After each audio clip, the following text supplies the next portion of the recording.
Hey guys, so today I wanted to just do a quick sort of, not Q&A, I guess it's just all A. You're not really asking, I'm just telling you the answers. Because in my position when I was transitioning to a plant-based diet, I think a conversation like this would have been super helpful for me. So backtrack, those of you who are just tuning in, yeah, I don't cook meat anymore, so I'm sorry about that, but in this last year I've been transitioning to a plant-based diet, and my hope is to just explain that a little bit, the why, the how, the ups, the downs, and hopefully it'll be helpful for one or two of you, maybe. So, quick backstory, if you guys don't know already. My 4-year-old at the time was diagnosed with type 1 diabetes. This is 5 years ago now. And that pretty much just sort of, what's the word? It launched me into kind of where I am today. Everything has been a stepping stone to where I'm at right now. So it kind of started with rethinking everything that we know about food, and really looking at not only the carbohydrates and the sugars in what she was eating, but what she was eating. Obviously, as your parent, you know, your child has this disease, we don't like to use the word disease, condition, you know, you have to really regulate everything that goes into her mouth. So, you know, as a parent, you want them to be healthy and happy. So, interestingly enough, the first thing I wanted to master was chocolate chip cookies, because on top of being type 1, she also was diagnosed with celiac. So, add that to the, you know, the whole ticket of what we had going on at the time. And I wanted my kid to still be able to enjoy something that every kid loves, right? Chocolate chip cookies. So looking back, I kind of laughed that was like my go-to, my initial thought pattern.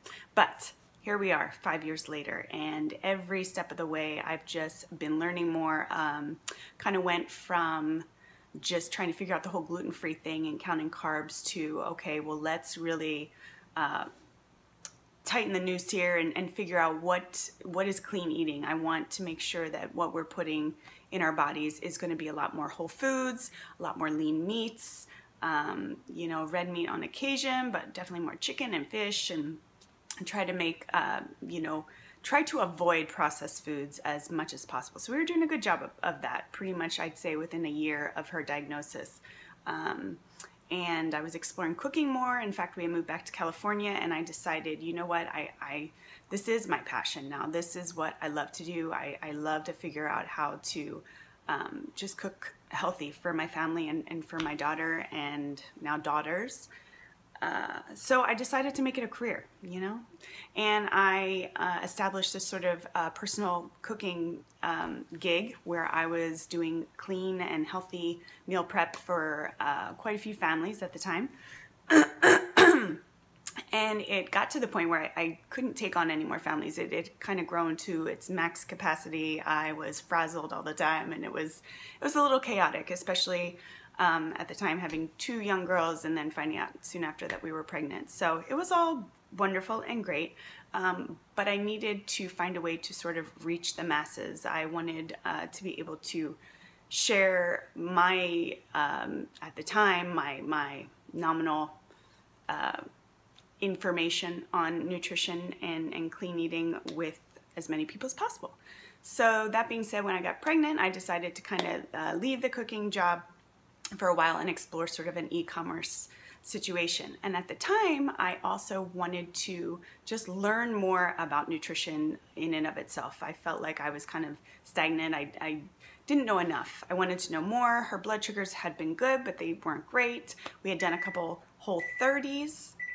Timer's going off, 1 second. Okay, it's out of the oven. Making granola bars. So where was I? We had done a couple whole 30's, and if you've never done one of those, that was just like that next step in sort of the path of where I'm at now. So that is really, you take pretty much anything that could cause any sort of inflammatory response or you know, gut disruption, and you take it out of your diet for 30 days. So that was no dairy, no legumes, no grains, and no sugar. So you're just eating a lot of vegetables, a lot of fruits, and a lot of flippin' meat and eggs. I am not kidding you when I say we would go through 6 dozen eggs in a week.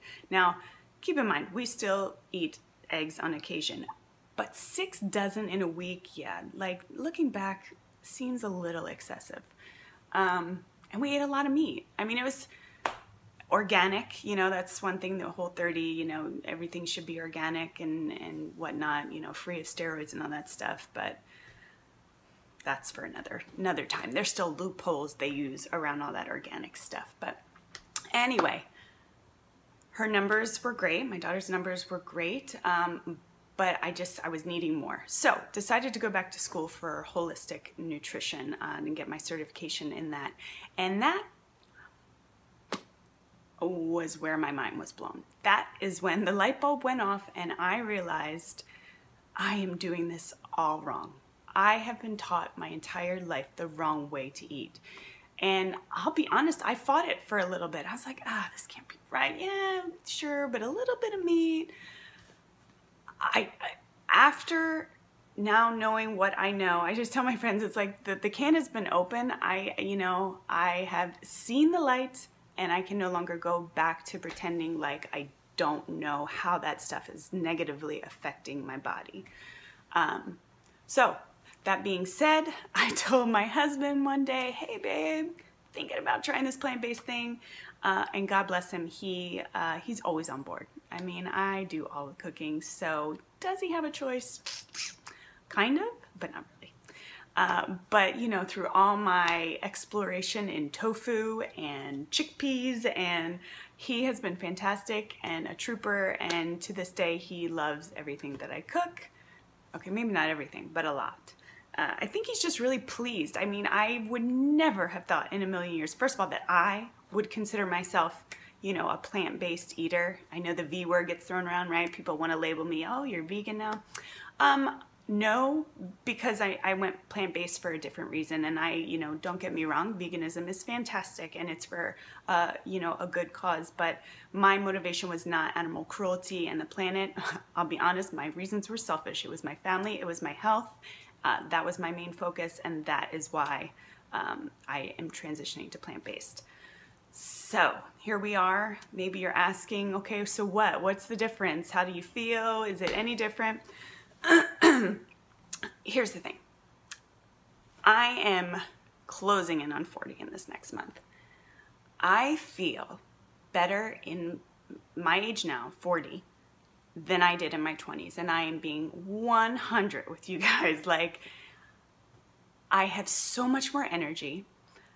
I can't say I sleep great because I've got 3 kids. I still have a 1-year-old and she wakes up still sometimes in the middle of the night. So sleep, maybe when they're all out of the house. But energy-wise, focus, like the brain fog thing, like that's a real thing. And I don't think you know you're in it until you get out of it. And then you're like, damn.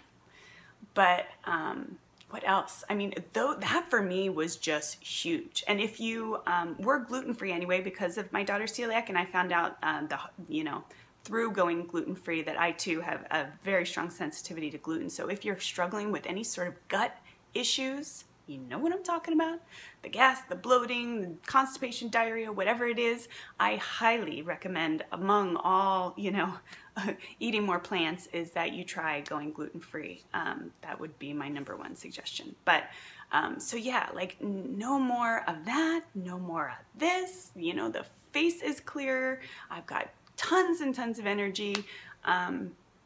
Those to me were just a huge, and it's different for everyone. I know, yes, I lost a couple pounds. I'm pretty lean. I wasn't trying to lose weight, but I lost another 5 pounds doing that. So I'm sure for those people that have a lot of excess weight, that it would come off fairly easily. But one thing I should mention, because there is a way to go about it the right way, and there's a way to sort of do it in more of the processed food. You've heard of like the unhealthy vegan, or I don't know what they call them, processed food vegan, whatever. But that's like people who still depend a lot on processed foods. So here's the thing. you don't shop in the center of your grocery store, right? You go around the perimeter. You get your non-dairy milk, you get your, and by the way, it's super easy to make on your own. We'll do more videos on that. But if you haven't checked out already, my vegan butter, amazing, do-it-yourself, delicious, jelly, like stuff that anyway, I digress. I'm gonna get off on a tangent here. But shop the perimeter, eat whole foods, explore legumes like beans, seeds, nuts, explore different ways to use them. It is amazing, people. Vegetables can turn into nacho cheese dip. You had no idea. I'm blown away. But I am loving the fact that I have been blessed with the passion for cooking, so it allows me the opportunity to really do that and to explore, you know, what tastes good, how to use it, how to play with ingredients. And my hope is that you're going to subscribe, and I'm going to pass that knowledge on to you, because there has been just many recipes that I never would have. It just blows my mind. It just does. So I hope that explains a little bit of our transition and the why. But yeah, I mean, it was a process. I feel like I definitely could have like cut out a few steps if I was a little bit more direct in my motivation and to the point. But hey, it's all life lesson, and I'm so happy that where I am today. And yes, I still get ridiculed and laughed at and joked at with my friends. That's cool. That's cool. You know, I feel great. I feel fantastic. I don't know if I can say the same for them all the time. So I certainly would just hope that people might be a little bit open to trying it. And by no means do I feel like you need to transition 100%. I think if you just take the small baby steps, you'll eventually realize for yourself, and with the education that's out there now with documentaries and that sort of thing, it's worth looking into, people. So anyway, thanks for listening to this long monologue. But again, if it's helpful to just a few of you, I'm super appreciative of that. So be sure to subscribe. I promise they're not all going to be these long rants of mine. A lot of it is cooking. The majority is cooking, and some of my kids. So like, subscribe, and I hope to see you guys soon.